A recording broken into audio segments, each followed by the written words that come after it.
El monje Martín Lutero solo quería discutir los problemas que él veía en la Iglesia Católica. Pero lo que pasó en Wittenberg el 31 de octubre de 1517 cambiaría para siempre Alemania, Europa y el resto del mundo cristiano. Para entender el terremoto que desencadenaron sus 95 tesis, es necesario volver a la época en la que vivió. A finales de la Edad Media y principios de la Edad Moderna, la fe cristiana estaba dominada por la Iglesia Católica Romana. Los dogmas y normas de la Iglesia dirigían las vidas de las personas, que veían a Dios como una figura crítica que nunca dejaba que un error quedara impune.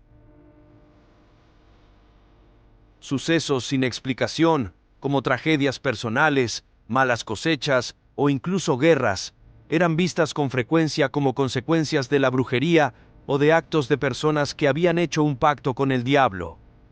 Cuando se sospechaba que alguien había entrado en algún acuerdo de este tipo, por lo general era quemado en la hoguera.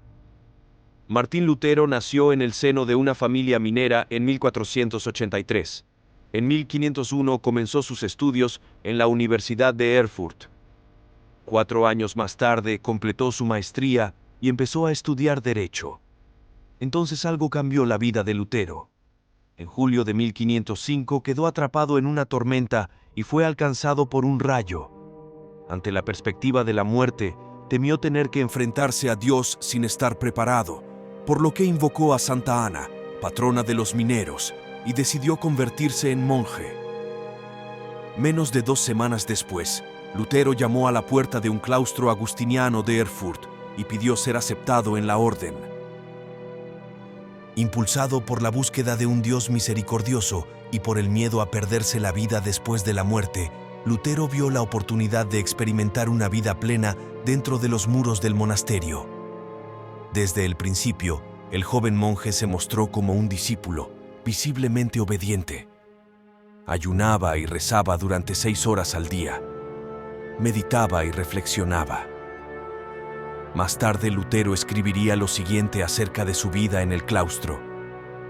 Si alguien consiguió entrar en el cielo siendo monje, yo también quería lograrlo. Cuando aún no llevaba 2 años en el monasterio, Lutero se convirtió en sacerdote. Era el año 1507 y la enseñanza teológica estaba en el centro de sus estudios. En 1510, Lutero fue enviado a Roma en una misión de la Orden de los Agustinos. Este viaje acabaría siendo fundamental en su vida. En aquel momento la curia pasaba por dificultades financieras provocadas por la costosa construcción de la Basílica de San Pedro. Para conseguir dinero, los líderes eclesiásticos introdujeron la venta de indulgencias. El perdón de los pecados se podría lograr de 2 formas: o bien obrando de forma correcta, o bien pagando a la iglesia. El precio del perdón se fijaba de acuerdo a los ingresos, e incluso los que habían muerto podían ser rescatados de las llamas del infierno si sus parientes pagaban unas pocas monedas. En 1512, Lutero obtuvo su doctorado en teología y se convirtió en profesor de la Universidad de Wittenberg. En aquella época ya era muy respetado por sus colegas y superiores. A pesar de ello, se seguía preguntando qué hacer para lograr la aceptación de Dios. Ningún ritual o norma de la Iglesia fue capaz de contestar a esa cuestión. Continuó leyendo fervientemente la Biblia y se sintió especialmente atraído por la carta del apóstol Pablo a la joven iglesia romana, en la que justificaba la sangre de Jesucristo. El teólogo entendió gradualmente lo que acabaría siendo el núcleo de la Reforma. Dios no es solo un juez justo, sino también un Padre que ama a las personas que Él mismo creó y que envió a su Hijo a vencer al pecado, que es lo que separa a los hombres de Dios.